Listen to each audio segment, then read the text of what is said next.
Good morning students. Class 12th के chapter number 5 principle of inheritance and variation, इसमें हम लोग का टॉपिक था क्रोमोसोमल डिसऑर्डर इन मैन। तो आज हम लोग ये टॉपिक देखेंगे क्रोमोसोमल डिसऑर्डर इन मैन, मनुष्य में गुणसूत्रीय विकार। इसके पहले हम लोग जो मनुष्य में मेंडलीय विकार पढ़ चुके हैं। आज हम लोग का जो टॉपिक है मनुष्य में गुणसूत्रीय विकार। देखिए, गुणसूत्रीय विकार की बात करें तो यहाँ पर दो टॉपिक है। जो गुणसूत्र विकार होता है मनुष्यों में वो दो प्रकार से होता है। एक होता है यूप्लॉइडी और दूसरा होता है एन्यूप्लॉइडी।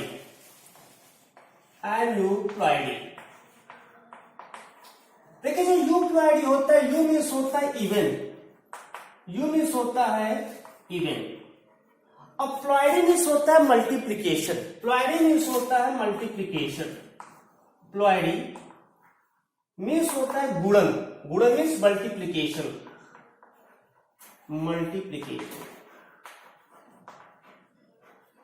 तो इसमें क्या होता है कि इवन मल्टीप्लीकेशन, यानी कि जो यहां पर गुणसूत्रों में द्विगुणन हो रहा है, गुणसूत्रों की संख्या घट या बढ़ रही है, वो गुणसूत्रों की उसके पूरे हैप्लॉइड सेट में ही जो है वहां पर मल्टीप्लीकेशन होता है। इवन मतलब सम, यानी कि पूरे समान जितने भी ऑटोसोम्स हैं या जो भी हैं, उन सभी ऑटोसोम्स में जो हैप्लॉइड फॉर्म है उसमें जो मल्टीप्लीकेशन हो रहा है वो मल्टीप्लीकेशन पूरे जो सेट में हो रहा है। जैसे एग्जांपल मान समूह देख लेते एग्जांपल, जैसे मान लेते हैं ह्यूमन है।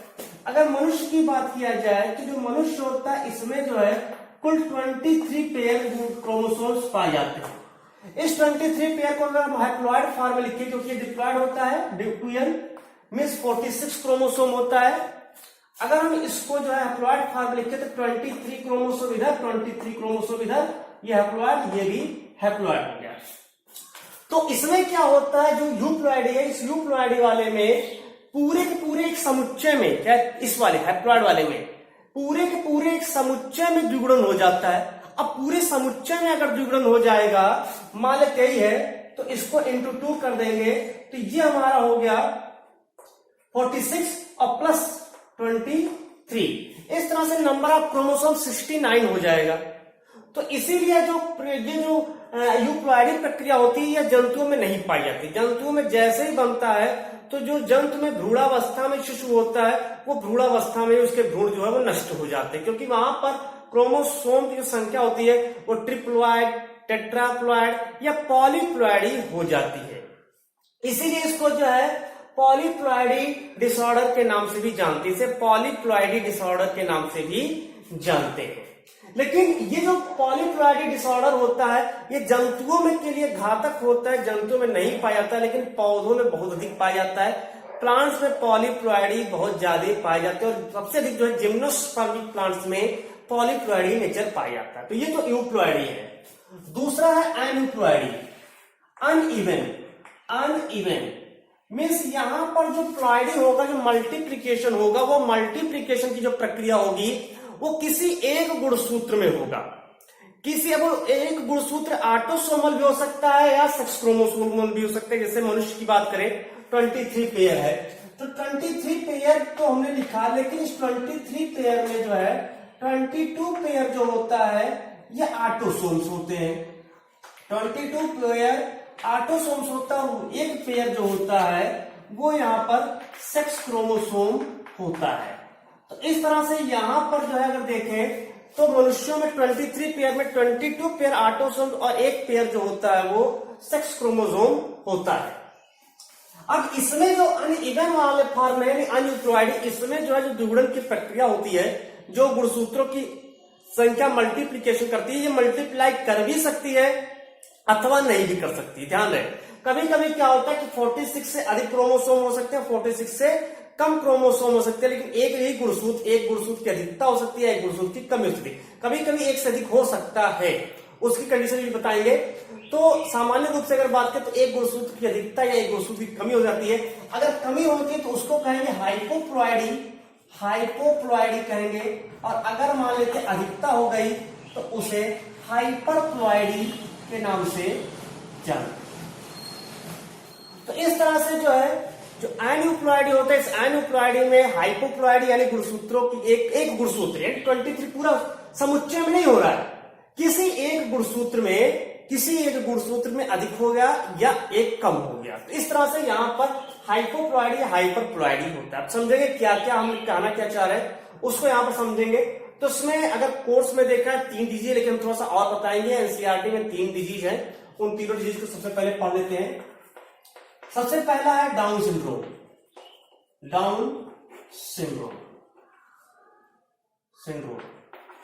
जो डाउन सिंड्रोम है इसे जो है लैंगडॉन ने जो है इसको दिया था, इसको उन्होंने जो है खोजा था। जो डाउन सिंड्रोम होता है, ये डाउन सिंड्रोम में जैसे मान लेते हैं कि हम लोगों में गुणसूत्रों की संख्या 46 होती है। इसमें क्या होता है कि जो 2n+1 हो जाता है, मतलब ये ऑटोसोमल है, 2n+1 हो जाता है। एक गुणसूत्र अधिक हो जाता है, किसमें हो जाता है? ऑटोसोमल में। तो ये यहां पर हो गया ऑटोसोमल, और प्लस जो है XY। इस तरह से अगर हम देखें तो ऑटोसोम की संख्या 44 होती है, एक 45, एक 46, लेकिन यहां पर एक प्लस हो गया, अतः गुणसूत्रों की संख्या यहां पर क्या हो गई? यहां पर हो जाती है 47। इसमें 21वीं जोड़ी यहां पर लिख देते हैं, अगर 21वीं ऑटोसोमल समझ में आ जाएगा। 21वीं जोड़ी गुणसूत्र में 21वीं जोड़ी मान लेते हैं इसमें बना है, ये 21वीं जोड़ी है ये। तो इसमें एक और अतिरिक्त गुणसूत्र आकर के जुड़ जाता है, इस तरह से हो जाता है। तो 20 तक नॉर्मल, 21वीं जोड़ी फिर 22, 23 आएगा। तो 21वीं जोड़ी में यहां पर जो है ट्राइसोमिक हो जाता है। 21वीं जोड़ी होती है वो ट्राइसोमिक हो जाता है, और इस दशा को हम लोग ट्राइसोमी कहते हैं। इस दशा को ट्राइसोमी के नाम से जानते हैं। मतलब इसको हिंदी में कहेंगे एकाज सूत्रता, यानी एक सूत्र की अधिकता हो गई है, एकाज सूत्रता। तो इसमें नंबर ऑफ क्रोमोसोम जो होता है 47 हो जाता है। नंबर ऑफ गुणसूत्र जो होता है यहां पर 47 होता है। किसमें हो रहा है? 21वीं जोड़ी, ऑटोसोम्स के 21वीं जोड़ी में एक गुणसूत्र की अधिकता हो जाती है, जिससे गुणसूत्रों की संख्या 47 हो जाती है। इसे हम लोग डाउन सिंड्रोम कहते हैं। लक्षण क्या होता है? अगर लक्षण की हम लोग बात किया जाए कि इसमें लक्षण क्या होता है, तो इनका जो सिर होता है वो सिर गोल होता है, त्वचा खुरदुरी होती है, जीभ मोटा होता है, गर्दन मोटी होती है, कद में छोटे होते हैं, नेत्र जो होते हैं वो मंगोलियों के भांति होता है। अतः इसे हम लोग जो है मंगोलियन डिसऑर्डर के नाम से भी जानते हैं। मंगोलियन डिसऑर्डर के नाम से भी जानते हैं, या इसको कह सकते हैं मंगोली जड़ता रोग के नाम से इसको जो है जाना जाता है। वैसे सामान्य रूप से अगर हम इसकी बात करें तो अधिकांश जो इसमें रोगी होते हैं वो 15-16 साल की अवस्था तक आते आते मर जाते हैं। लेकिन अगर कुछ बचे भी रह जाते हैं तो अभी अधिकतम 40 वर्ष तक अवस्था तक जाते जाते मर जाते हैं। और ऐसे जितने भी होते हैं ये इनमें फर्टिलिटी के गुण नहीं होते हैं, यानी ये नपुंसक होते हैं, मीन्स ये स्टेराइल होते हैं, इनमें जनन की क्षमता नहीं पाई जाती है। ये डाउन सिंड्रोम होते हैं। लक्षण में क्या है? सिर गोल होता है, त्वचा खुरदुरी, जीभ मोटी, गर्दन मोटी होती है, और इसके अलावा जो है क्या नाम है, जो हाइट होता है छोटा होता है, और जो इसके क्या नाम है बुद्धि होती है, बुद्धि बहुत ही मंद बुद्धि प्रकार के जो है ये होते हैं, और इनमें जनन की क्षमता नहीं होती है, मंगोलों की भांति होते हैं, अतः इसे मंगोली जड़ता रोग के नाम से जानते हैं। तो ये होता है पहला डाउन सिंड्रोम। दूसरा देखेंगे टर्नर सिंड्रोम।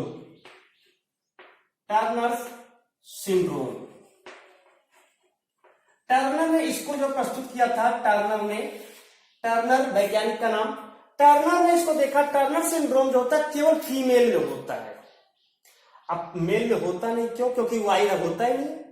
तो इसमें क्या होता है कि 22 पेयर होता है ऑटोसोम्स का, ऑटोसोम वो तो रहता है, लेकिन प्लस यहां पर क्या हो जाता है, एक एक्स की कमी, जो सेक्स क्रोमोसोम होता है उस सेक्स क्रोमोसोम में एक एक्स की कमी हो जाती है। मतलब यहां एक्स और एक 0 मान लेते हैं, यानी कोई यहां गुणसूत्र नहीं होता है।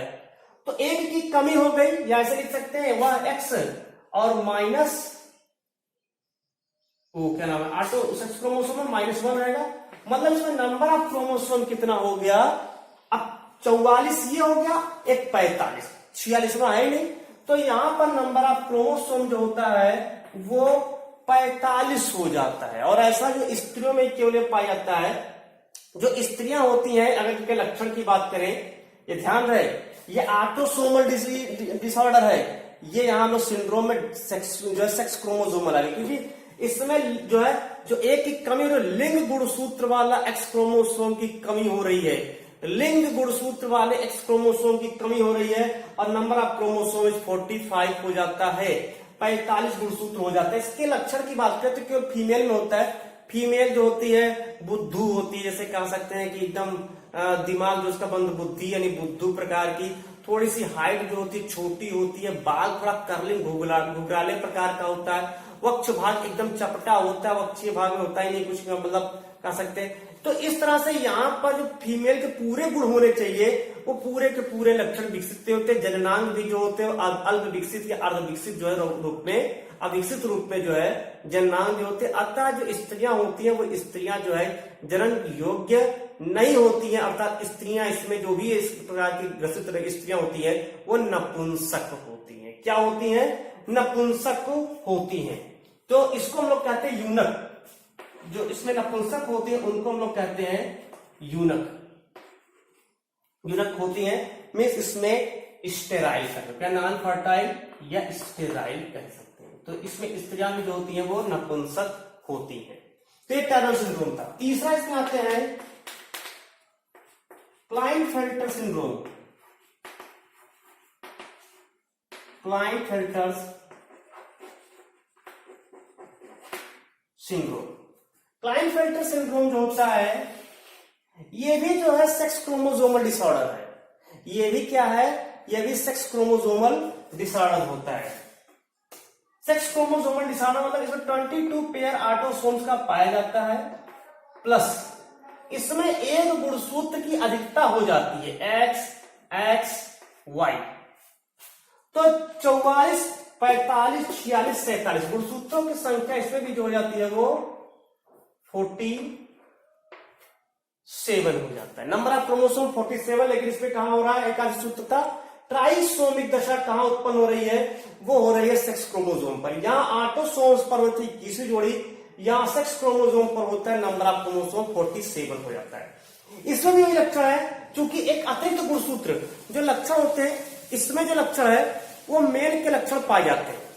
पुरुषों के लक्षण इसमें जो है होते हैं, कुछ पुरुषों के टेस्टिस का डेवलपमेंट होता है क्योंकि वायु गुणसूत्र यहां प्रेजेंट है, पुरुषों के लक्षण पाए थे। लेकिन साथ में साथ जो है वहां पर अतिरिक्त एक्स गुणसूत्र होने का जो उसका टेस्टिस होता है वो टेस्टिस सही से डेवलप नहीं कर पाता है, टेस्टिस जो मैच्योर नहीं हो पाता, टेस्टिस छोटा रह जाता है।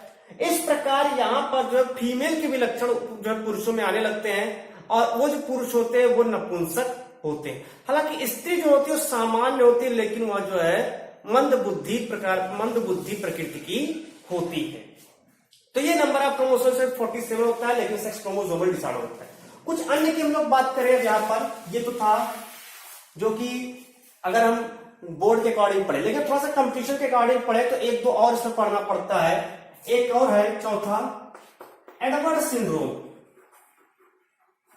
एडवर्ड सिंड्रोम, देखिए जो एडवर्ड सिंड्रोम होता है यह जो है जो यहां पर नंबर ऑफ क्रोमोसोम 2n+1 एक गुणसूत्र की यहां पर भी जो है अधिकता होती है, लेकिन वो अधिकता कहां पर होती है? वो होती है 18वें जोड़ी गुणसूत्र पर। ऑटोसोमल डिसऑर्डर है। कैसा है? ऑटोसोमल डिसऑर्डर होता है। ऑटोसोमल डिसऑर्डर में प्लस इसके बाद XY, मतलब यहां पर गुणसूत्रों की संख्या कितनी होगी? 47 होगी। ये इतना रखना कि इसमें जो गुणसूत्रों के गुणसूत्रीय विकार होता है वो 18वीं जोड़ी गुणसूत्र पर एकाध सूत्रता हो जाती है, ट्राइसोमिक हो जाती है। कहां पर? 18वीं जोड़ी गुणसूत्र पर ट्राइसोमिक हो जाता है। तो ये एडवर्ड सिंड्रोम है। अगला है Patau syndrome. Patau syndrome, Patau syndrome जो होता है ये 2n, इसमें भी एक की अधिकता होती है, और ये 13वीं जोड़ी गुणसूत्र जो होता है ऑटोसोम्स के, उसमें होता है नंबर ऑफ क्रोमोसोम 47। ये ध्यान, ऑटोसोम्स के 13वीं जोड़ी गुणसूत्र पर अगर एक गुणसूत्र की अधिकता हो जाए, ट्राइसोमिक हो जाता है, तो वहां पर जो टाउ सिंड्रोम होता है। इसके अलावा एक और होता है cry-do-chat syndrome. Cry-do-chat syndrome, cry-do-chat syndrome जो होता है, इसमें जो है पांचवें जोड़ी गुणसूत्र 2n-1, पांचवें जोड़ी, हालांकि पूरा एक नहीं होता लेकिन हम लोग -1 लिखते हैं, आधे गुणसूत्र की कमी होती है, एक गुणसूत्र में आधे भाग की कमी हो जाती है। तो यहां पर क्योंकि एक ही लिखना रहता है 2n-1 और इसमें प्लस XY और ये हो जाता है नंबर ऑफ क्रोमोसोम जो होता है ये हो जाता है 45, हालांकि 45.5 होता है लेकिन याद रखना 45 लिखेंगे, 45 हो जाता है। तो ये क्राई-डू-चैट, इसमें बिल्ली की म्याऊ जैसी आवाज आती है। क्राई-डू-चैट सिंड्रोम में बिल्ली की म्याऊ जैसी आवाज निकल करके आती है, तो ये होता है। ये तीनों जो है ये ऑटोसोमल होते हैं, ये तीनों के तीनों ऑटोसोमल होते हैं। अगला इसमें है super male and super female, Superman नहीं सुपर मेल, ठीक है, सुपर मेल नहीं जो आज था Superman, super male and super female. अगला जो है देखिए सुपर मेल और सुपर फीमेल किसे कहते हैं, जब जहां पर गुणसूत्र जो होते हैं, जैसे ये वाला जो क्लाइनफेल्टर सिंड्रोम है इसमें 47 होता है, लेकिन कभी कभी 47 के ऊपर 48 से लेकर के 52 गुणसूत्र भी हो जाते हैं। कभी कभी गुणसूत्रों की संख्या 48 से लेकर के 52 तक हो जाती है, 52 तक हो जाती है। तो इसमें क्या होता है कि X Y Y या और भी हो सकते हैं, X X X Y, इस तरह से 52 तक हो सकते हैं। तो इसको सुपर मेल कहते हैं और सुपर फीमेल में X X X हो जाते हैं। तो इसमें जिसमें गुणसूत्र की संख्या X के अधिक होती है सुपर फीमेल, जिसमें होता है सुपर मेल। इसमें क्या सुपर मेल जो होते हैं काफी जो है लंबे होते हैं, काफी गुस्सैल होते हैं और मतलब कामुक होते हैं, तो ये इसमें सुपर मेल होते हैं। और सुपर फीमेल जो होती है, स्त्रियां जो होती हैं, ये भी प्राय सामान्य रूप से सामान्य पाई जाती हैं, लेकिन फिर भी जो है इनमें फर्टिलिटी के गुण कुछ कम होते हैं। तो ये इतने जो है ये यहाँ पर क्रोमोसोमल डिसऑर्डर होता है मैन में। तो याद रखना है डाउन सिंड्रोम ऑटोसोमल है 21वीं जोड़ी पर, टर्नर सिंड्रोम सेक्स क्रोमोसोमल है, यानी सेक्स को मतलब 23वीं जोड़ी जाएगा। क्लाइनफेल्टर भी सेक्स क्रोमोसोमल है, बस इसमें 45 में 47 हो जाता है। एडवर्ड सिंड्रोम 18वीं जोड़ी पर होता है जो है ऑटोसोम्स के। पटाउ सिंड्रोम 13वीं जोड़ी पर होता है। क्राई-डू-चैट 5वीं जोड़ी पे होता है। सुपर मेल सुपर फीमेल ये सेक्स क्रोमोसोमल ही होते हैं, सेक्स क्रोमोसोमल ही होते हैं। तो ये पूरा सिंड्रोम यहां पर होता है जो है मैन में। तो ये टॉपिक था आज का। इसके बाद अभी छोटा सा टॉपिक और बचा, उसको समाप्त करके चैप्टर नंबर 5 जो है ये हम लोग कंप्लीट कर लेते हैं आज। नेक्स्ट है बार बॉडीज। बार बॉडीज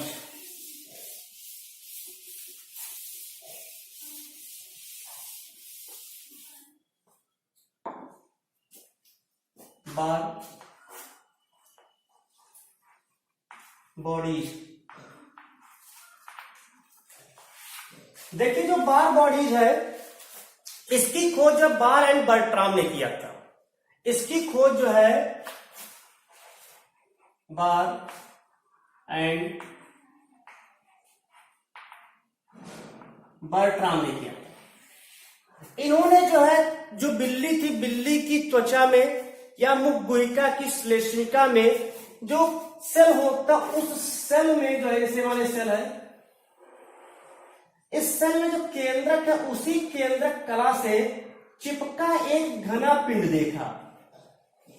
उसी केंद्रक कला से चिपका हुआ एक गहरा घना पिंड देखा और जब इसको अभिरंजित किया गया तो इसे अभिरंजित करने पर यह जो है कलर ले लिया। जैसे कि जो क्रोमोसोम कलर ले लेता है उसी प्रकार इसको भी स्टेन किया गया, अभिरंजित किया गया तो यह कलर ले लिया। और इसके अलावा इसको जो है केंद्रक जो तंत्रिका कोशिका है उस तंत्रिका कोशिका में भी केंद्रक के केंद्र कला से चिपका हुआ इसको देखा गया। और इसके अलावा जो है ये न्यूट्रोफिल्स में केंद्रक से एक डंठल के द्वारा जो है जुड़ा हुआ देखा गया। तो इसको नाम दे दिया, चूंकि यह जो है एक कलर होता है इसलिए इसको नाम दिया क्रोमैटिन, यानी कि जो है क्रोमोसोम का एक अंश है। बाद में पता चला कि यह केवल और केवल सामान्य जो फीमेल होती है उसमें पाया जाता है, मेल में नहीं पाया जाता है, नर में नहीं पाया जाता है, केवल और केवल फीमेल में ही पाया जाता है। और संभवतः यह जो है उसकी दैहिक कोशिकाओं के, जो फीमेल है, फीमेल की दैहिक कोशिका सोमैटिक जो सेल होता है, उस दैहिक कोशिकाओं के जो गुणसूत्र क्रोमोसोम होता है, इस क्रोमोसोम के जो है विघटन के द्वारा इसका निर्माण हो जाता है। इसकी कभी कभी अधिकता होती, कभी कभी इसकी कमी हो जाती है। तो इसको यह पता लगा कि केवल फीमेल में ही जो उपस्थित होता है, मेल में नहीं पाया जाता है, अतः इसे नाम दे दिया गया एक्स क्रोमैटिन। एक्स क्रोमैटिन इसे सेक्स क्रोमैटिन के भी नाम से जानते। क्यों जानते हैं सेक्स क्रोमैटिन के नाम से? क्योंकि इसका जो है, अब आजकल जो आधुनिक समय में देखें तो इसके द्वारा जो है लिंग जांच किया जाता है, जिसमें बार बॉडीज प्रेजेंट होती है, मीन्स वो फीमेल ही है, लड़की ही है। जिसमें नहीं पाया जाता है बार बॉडीज, मतलब वो जो है पुत्र यानी लड़का वहां पर उपस्थित होता है। इसके अलावा जो है संभवतः माना जाता है कि जो एक्स क्रोमैटिन होता है, इसी की अधिकता अथवा कमी से ही जो है, जब हम लोग सिंड्रोम पढ़ रहे थे, उस सिंड्रोम यहाँ पर होता है, चाहे Turner syndrome, down syndrome, Klinefelter syndrome, tau syndrome, Edward syndrome, वो संभवतः इसी बार बॉडीज की सक्रियता के परिणाम स्वरूप होता है। तो ये बार बॉडीज जिसकी खोज बार एंड बर्ट्राम ने किया, जो कि बार का है, बार और बर्ट्राम ने खोजा था, तो इसका नाम जो है बार बॉडीज रखा गया, खोजकर्ता के नाम पर रखा गया है। कहां पर पाया जाता है? केंद्र कला से चिपका हुआ, अंदर की ओर केंद्र कला से चिपका हुआ एक घना गहरा पिंड होता है, जिसे अभिरंजित करने पर रंग ले लेता है, इसलिए इसको एक्स क्रोमैटिन या सेक्स क्रोमैटिन के नाम से जानते। सामान्यतः केवल फीमेल में उपस्थित होता है, मेल में नहीं पाया जाता है। इसका जो उपयोग है वो जो है लिंग निर्धारण में, लिंग के जांच करने में इसका उपयोग किया जाता है। तो ये आज का जो टॉपिक था, ये टॉपिक के साथ साथ जो क्लास 12 का चैप्टर नंबर 5, हम लोग 1, 2, 3, 4 एंड 5 5 चैप्टर लगातार जो पढ़ चुके हैं क्लास 12 का। इस तरह से आज चैप्टर 5वां जो है ये भी समाप्त होता है। धन्यवाद।